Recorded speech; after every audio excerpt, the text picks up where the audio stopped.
Salve, salve! Jurisconceito no ar. E aí, pessoal, tranquilo? Vamos aqui dar uma pincelada rapidamente, fazer um videozinho curto, mas não tão curto, falar um pouquinho sobre o exame de corpo de delito. O exame de corpo de delito é um exame que é feito em cima de um objeto do crime. Esse objeto do crime, que é o corpo de delito, certo? Pode ser uma pessoa, pode ser um carro, pode ser um portão, e por aí vai, enfim. Mas assim, vamos nos ater à letra da lei e tentar apenas dar uma destrinchadazinha, pouca coisa, para ser um vídeo bacana, curtinho, e que dê para internalizar um pouco dessa questão do exame de corpo de delito, tranquilo?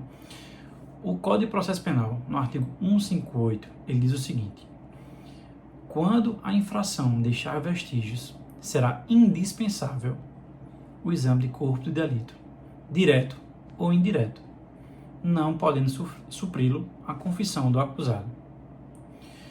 Vamos lá. Da leitura do artigo 158. Quando deixar vestígios, será indispensável.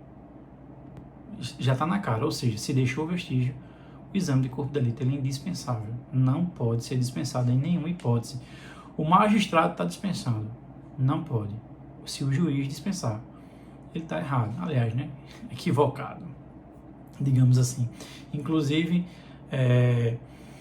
tanto a autoridade policial como o magistrado não pode sequer negar a realização do exame de corpo de delito.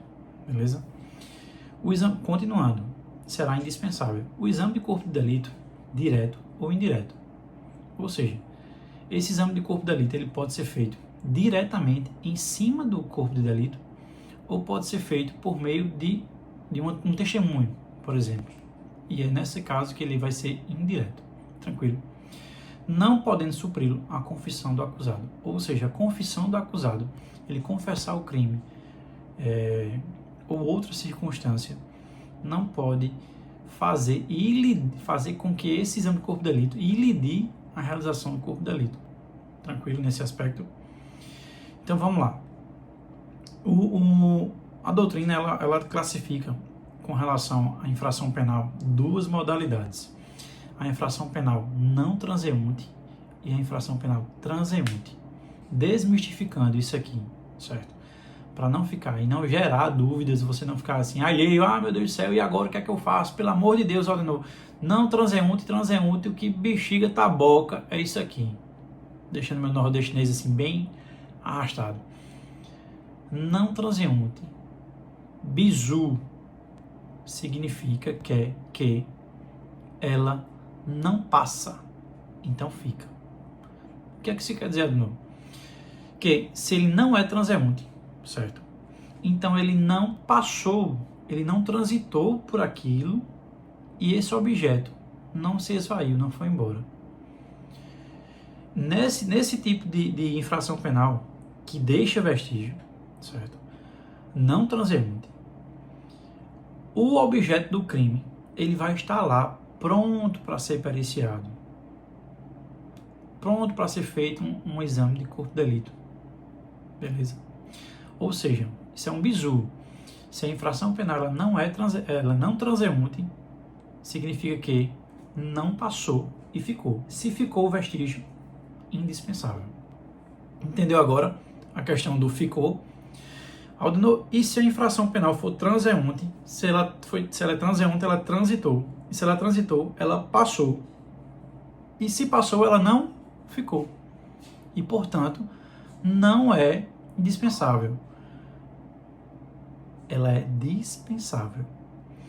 Significa que o magistrado ele vai dispensar o tempo inteiro a autoridade policial? Não, ela é dispensável, ela não é dispensada.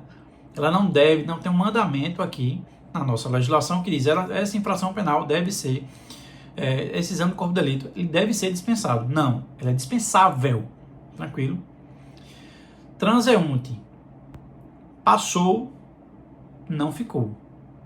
Não transeunte, não passou, ficou vestígio. Por isso, não é indispensável no caso do não transeunte. Então é obrigatória a realização do exame de corpo de delito. Inclusive pode gerar uma nulidade no processo. Deve gerar uma nulidade, né, no processo. Com relação ao exame de corpo de delito direto, acabei de falar, é quando é feito diretamente em cima daquele objeto do corpo de delito. E indiretamente, por exemplo, por meio de testemunhas.